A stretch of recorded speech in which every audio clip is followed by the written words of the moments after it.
Según la transcripción de un fragmento de los manuscritos del Mar Muerto digitalizado recientemente, el Arca de Noé era algo diferente a como se ha creído hasta ahora.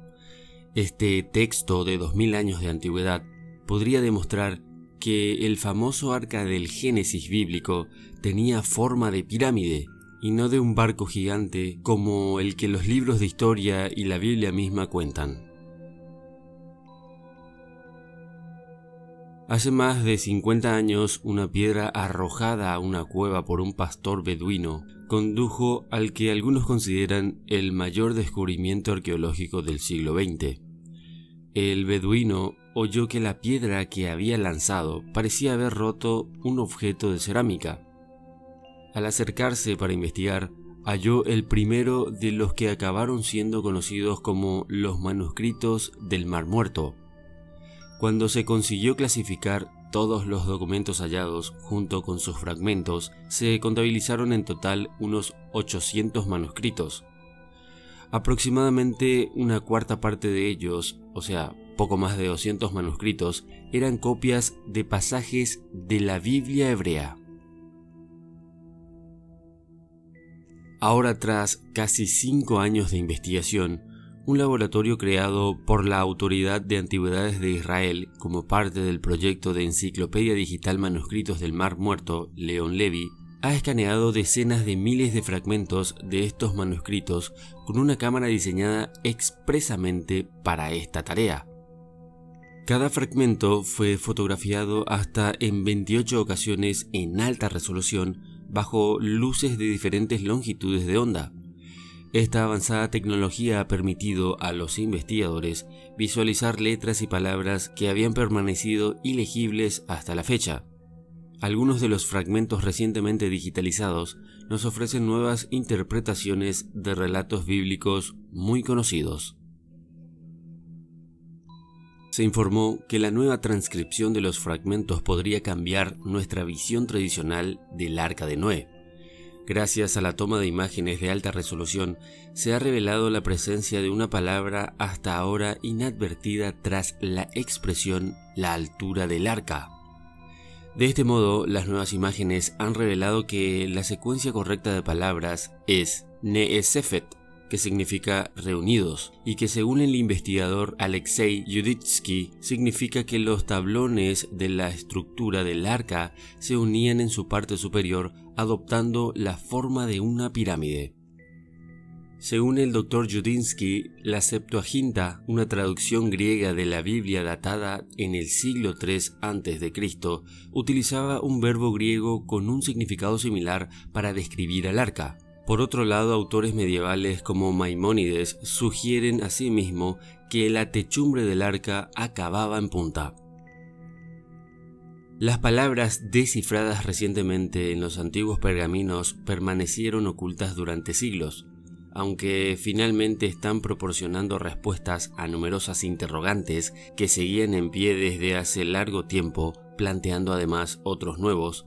Hasta ahora, el relato del Arca de Noé era conocido principalmente por el texto del libro del Génesis. Sin embargo, los manuscritos del Mar Muerto, hallados en las cuevas de Qumran, arrojan nueva luz sobre esta leyenda, y más aún, trae más preguntas que respuestas. Los manuscritos del Mar Muerto contienen información acerca de muchas cuestiones fascinantes y controvertidas del pasado, siendo el relato del Arca de Noé y el legendario diluvio solamente una de ellas. Muchos investigadores creen que pruebas del diluvio universal existen millones, solo hay que mirar el pasado de todos los continentes, o sea, las civilizaciones que existieron en dichos continentes. Todas ellas cuentan la historia de un diluvio casi en el mismo momento en el que pasó el diluvio del Arca de Noé bíblico. Muchos se preguntan si es un mito o una realidad. Hoy por hoy para la ciencia eso no es un mito. Queda más que claro que la historia de Noé es algo más que una leyenda bíblica. El relato del diluvio universal enviado por Dios o por los dioses, según testimonios mucho más antiguos, para destruir a la humanidad por sus pecados, es la historia muy extendida que comparten numerosas religiones y culturas en todo el mundo, y no se remite a nuestra historia más antigua registrada por escrito, desde la India a la antigua Grecia, Mesopotamia e incluso entre las tribus indias de Norteamérica. No son raros tales relatos, que bastante a menudo suenan de forma muy parecida. Algunas de estas historias son realmente tan similares que cabe preguntarse si es posible que las diferentes culturas de todo el mundo hubieran experimentado realmente dicho acontecimiento. Solo después del 7000 a.C., cuando los niveles oceánicos empezaron finalmente a estabilizarse, la vida humana regresa o regresaría de nuevo a la normalidad. Las zonas costeras ya no debían ser abandonadas en busca de terrenos de mayor altitud. ¿Es una mera coincidencia que nuestra historia registrada dé comienzo precisamente en torno a esta época? Es cierto que los antiguos seres humanos eran demasiado primitivos como para dejar rastro de su existencia, o quizás las páginas más antiguas de nuestra historia fueron arrasadas por el diluvio universal de la última glaciación.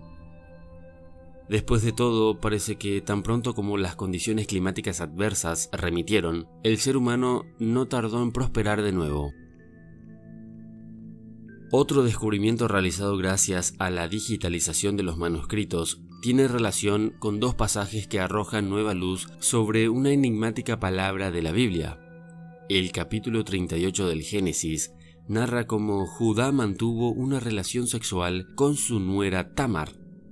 Ella se disfrazó como una prostituta y como garantía de pago por sus servicios recibió de Judá su sello, su cordón y su bastón.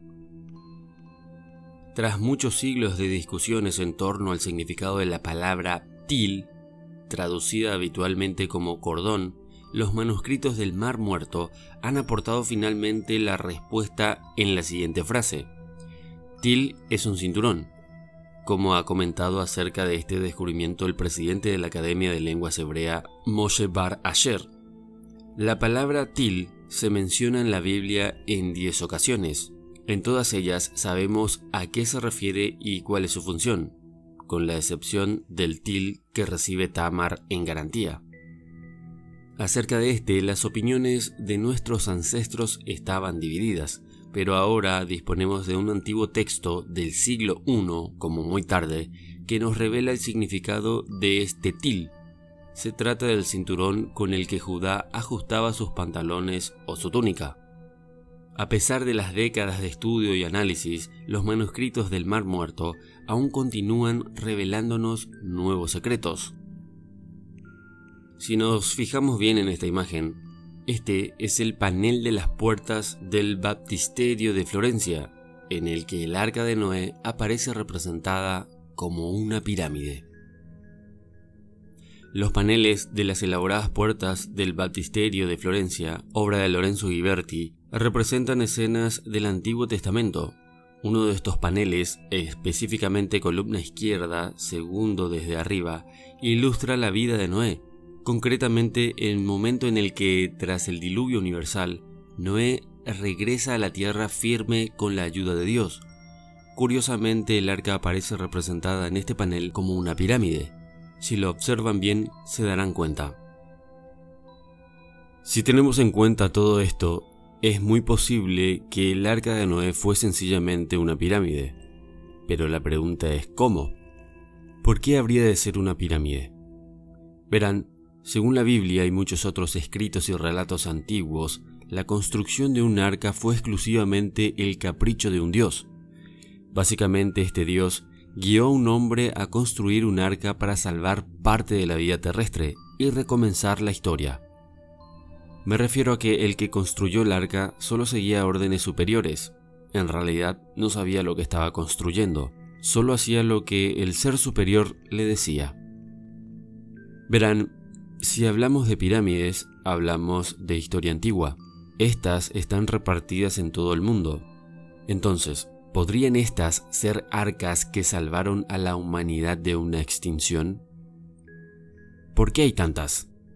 ¿Podrían, desde distintos puntos de la Tierra, hombres recibir órdenes de un mismo ser superior que les haya indicado qué hacer ante el eventual cataclismo?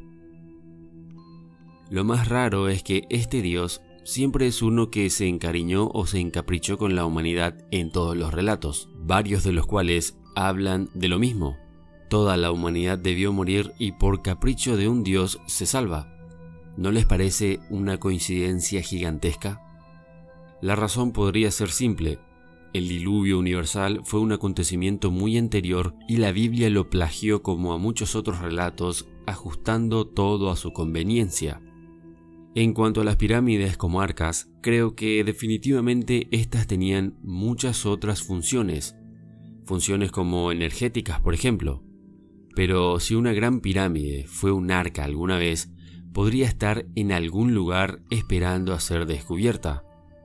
Muchas cosas no sabemos. Lo que sí sabemos es que bajo la tierra y bajo las aguas de los océanos existen muchas cosas por descubrir y muchas cosas descubiertas ocultas al público en general. ¿Qué opinas al respecto? Pon lo que piensas en los comentarios. Muchas gracias y hasta pronto.